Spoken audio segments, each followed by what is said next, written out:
Tema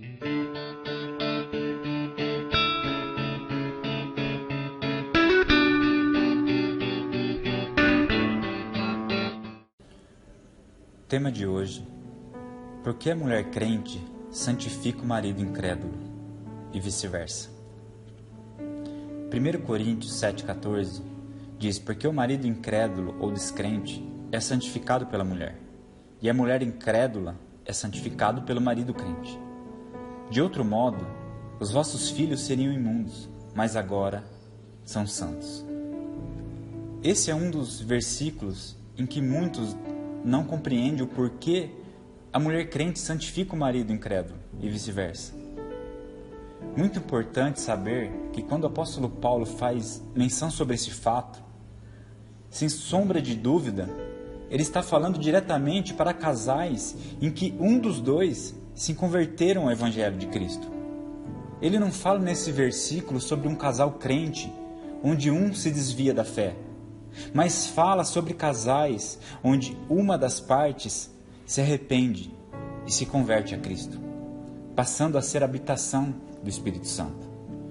Por isso precisamos também ter um olhar e uma compreensão dos dois reinos espirituais, que são o reino de Deus e o reino das trevas.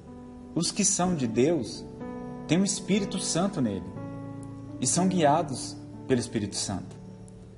Já as pessoas pertencentes ao reino das trevas, o inverso é verdadeiro, que não são de Deus e não têm o Espírito Santo neles, e não são guiados pelo Espírito Santo.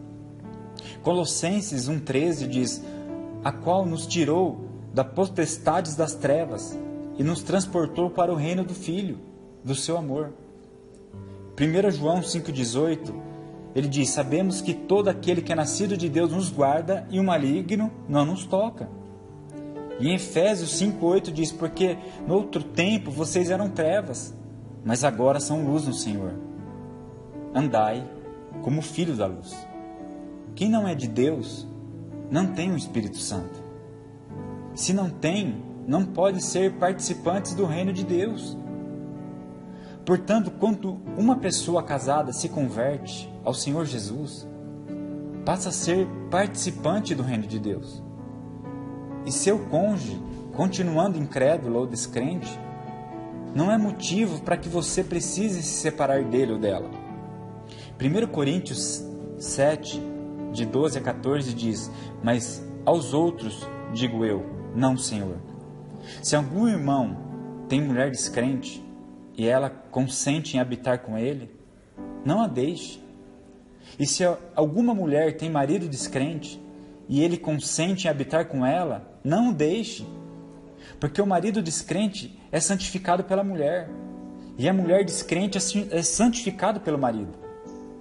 De outra sorte, os vossos filhos seriam imundos, mas agora são santos.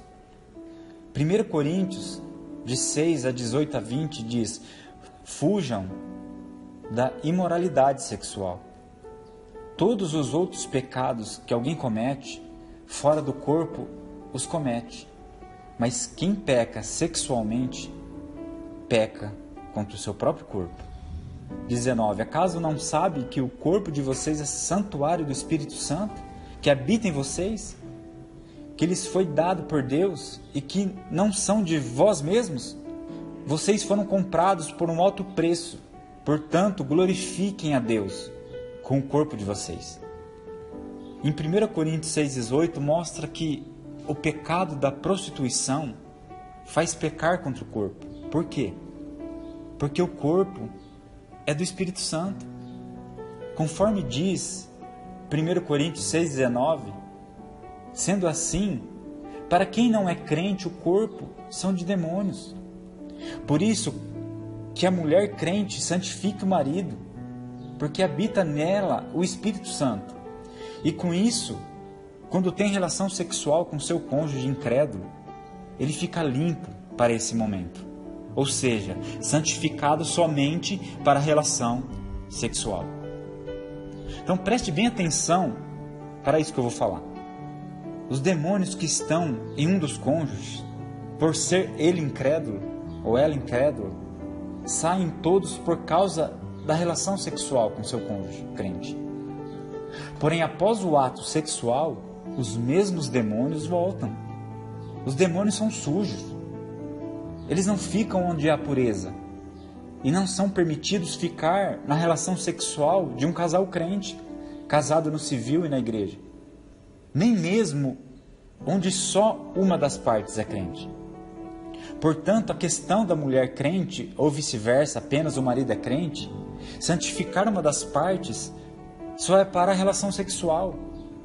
O fato de um santificar o outro não deixa livre de condenação referente à salvação e não isenta de culpa diante de Deus, pois é preciso que se arrependa, passando a ter uma vida com Cristo Jesus. Foi o Senhor Jesus mesmo que testificou sobre isso em Lucas 17:34, onde ele diz: digo-vos que naquela noite estarão 2 numa cama, um será tomado e o outro será deixado. Observe nesse versículo pronunciado por Jesus que um dos cônjuges será salvo e o outro condenado para o inferno. Fica claro que ele estava falando para um casal em que só um era crente e o outro incrédulo. Então guarde essas palavras no seu coração.